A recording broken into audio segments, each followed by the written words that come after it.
ഗ്രഹങ്ങൾ വിശേഷണങ്ങൾ.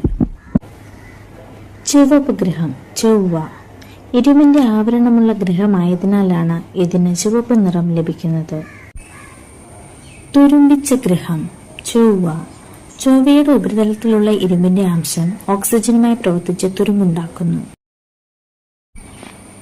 നീലഗ്രഹം ഭൂമി ഉയർന്ന ജലാംശം ഏകദേശം 70%, കാരണം ഭൂമിയെ നീലഗ്രഹം എന്ന് വിളിക്കുന്നു.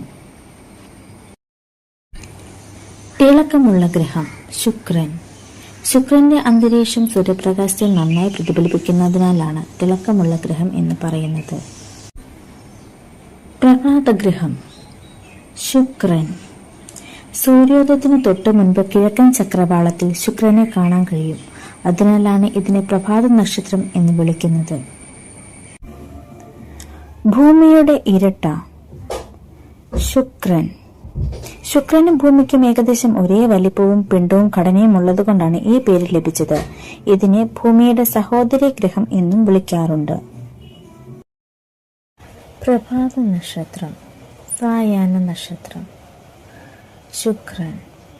ശുക്രൻ ഭൂമിയെപ്പോലെ സൂര്യനെ ചുറ്റുന്നു. അതിനാൽ ചില സമയങ്ങളിൽ പ്രഭാതത്തിലും സായാഹ്നത്തിലും ആകാശത്ത് തിളക്കമുള്ള നക്ഷത്രം പോലെ കാണപ്പെടുന്നു. ഇതിനെ പ്രഭാത നക്ഷത്രം മോർണിംഗ് സ്റ്റാർ എന്നും സായാഹ്ന നക്ഷത്രം ഈവനിംഗ് സ്റ്റാർ എന്നും വിളിക്കുന്നു. ഇതിന് കാരണം ശുക്രൻ ഭൂമിയോട് ഏറ്റവും അടുത്ത ഗ്രഹങ്ങളിൽ ഒന്നാണ് എന്നതാണ്. ഉരുളുന്ന ഗ്രഹം കിടക്കുന്ന ഗ്രഹം യുറാനസ് മറ്റ് ഗ്രഹങ്ങളെ അപേക്ഷിച്ച് ഇതിന് ചരിവ് കൂടുതലാണ്. അതിനാൽ ഇത് ഉരുളുന്നത് പോലെ തോന്നുന്നു. പച്ചഗ്രഹം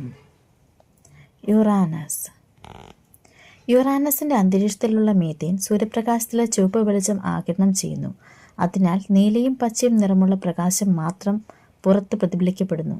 അതിനാലാണ് യുറാനസ് പച്ച നിറത്തിൽ കാണപ്പെടുന്നത്.